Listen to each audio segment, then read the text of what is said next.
ओम नमो भगवते वासुदेवाय. सार्थ सुबोध ज्ञानेश्वरी.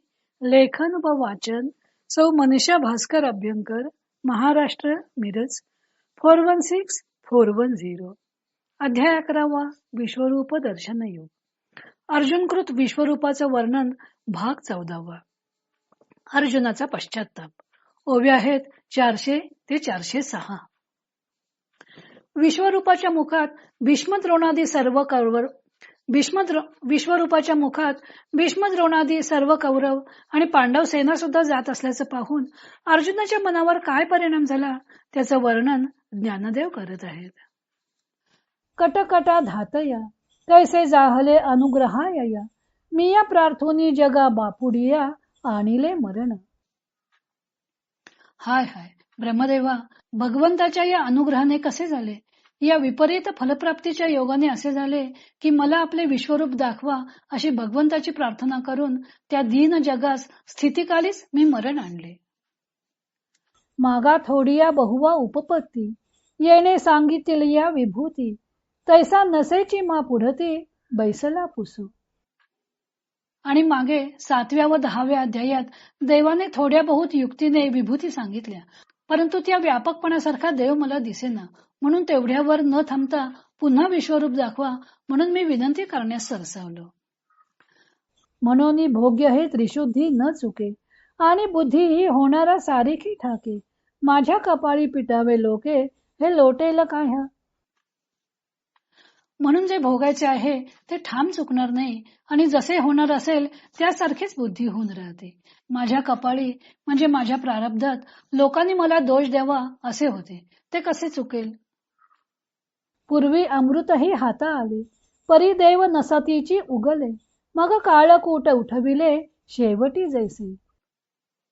पूर्वी समुद्र मंथनाच्या वेळी अमृत देखील देवांच्या हाती लागले, तेव्हा देवानी उगीच बसावे की नाही, परंतु देव उगीच बसले नाहीत. मग शेवटी ज्याप्रमाणे कालकूट विष समुद्र मंथनातून उत्पन्न केले, परी ते एक बगी थोडे, केलिया प्रतिकारा माझी वडे, आणि ते अवसरीचे ते साकडे, निस्तरविले शंभू.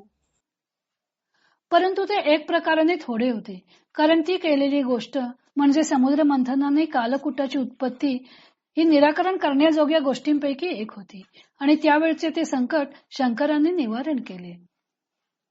आता हा जळता वारा के वेटाळे, कोणा हे विषा भरले गगन गेळे, महाकाळेसी के खेळे अंगवत असे.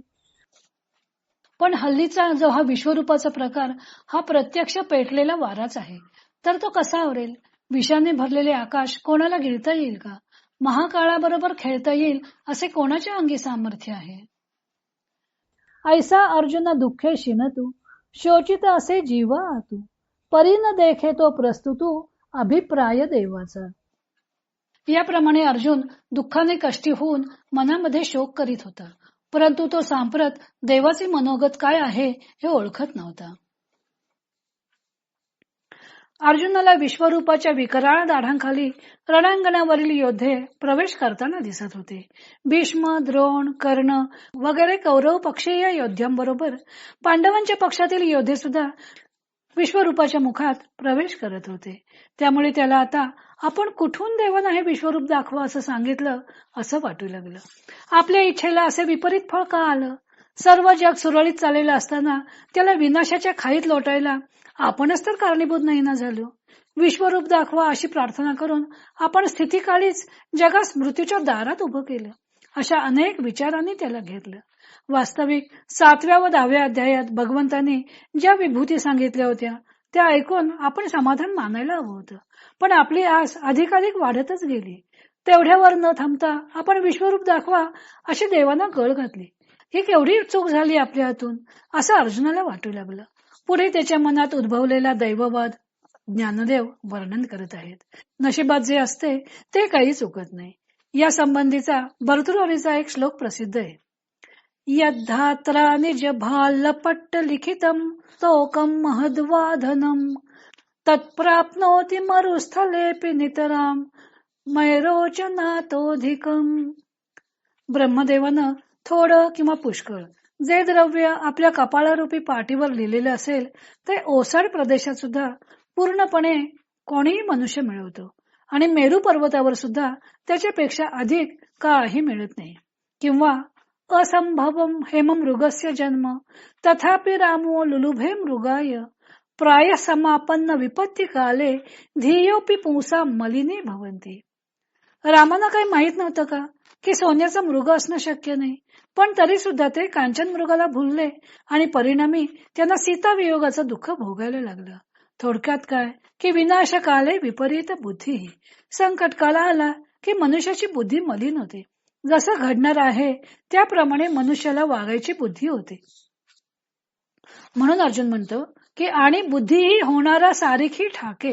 संपूर्ण जगतावर हे विश्वनाशाचं संकट ओढवणार होतं व त्या नाशाचं खापर अर्जुनाच्या डोक्यावरच फुटणार होतं.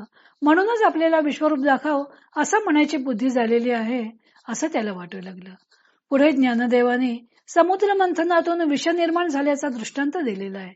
त्यातून अर्जुनाची सारासार विवेकबुद्धी विश्वरूप दर्शनानं कशी नाहीशी झाली होती ते समजून येतं. अर्जुन म्हणत आहे की देवाने समुद्र मंथन केलं तेव्हा अमृत प्राप्ती झाल्यावरही देव न थांबता समुद्र घुसळतच राहिले आणि मग त्यातून काळकूट विष निर्माण झालं. वास्तविक समुद्र मंथनाच्या वेळी आधी हालाहल विष निर्माण झालेलं आहे आणि शेवटी अमृत मिळालेलं आहे असं पुराणांतून वर्णन आलेलं आहे. पण विश्वरूप दर्शनानं अर्जुन घाबरून गेलाय. त्याची बुद्धी धाऱ्यावर नाही. हीच गोष्ट या समुद्र मंथनाच्या दृष्टांतातून ज्ञानदेवाने स्पष्ट केलेली आहे. अर्थातच त्यावेळी निर्माण झालेले विष शंकरांनी प्राशन केले आणि विश्वावर आलेलं सर्व नाशाचं संकट टळलं. पण हे विश्वरूप कसं होतं? ज्ञानदेव वर्णन करतात की ते विश्वरूप म्हणजे जणू पेटलेला वारा किंवा विषयुक्त आकाशच. वाऱ्याचे सहाय्य मिळाले की अग्नी सर्व काही भस्मसात करून टाकतो. पण वारा जर अग्नीचं रूप धारण करेल तर वायू तत्व हे संपूर्ण आकाशाला व्यापून राहिलेले आहे. ते जर अग्नियुक्त झाले किंवा आकाशात जर विषयुक्त झाले तर त्यापासून निवारण कसं करता येणार? असा नाना प्रकारे अर्जुन शोक करत होता व श्रीकृष्णांना विश्वरूप आवरून घेण्यास सांगत होता. विश्वरूप पाहण्यामागची अर्जुनाची भूमिका व ते पाहिल्यावर त्याच्यावर झालेला परिणाम ज्ञानदेवाने रंगवला. आता ते विश्वरूप दाखवण्याचा भगवंतांचा हेतू काय होता ते स्पष्ट करणार आहेत. तो भाग आपण उद्या पाहू.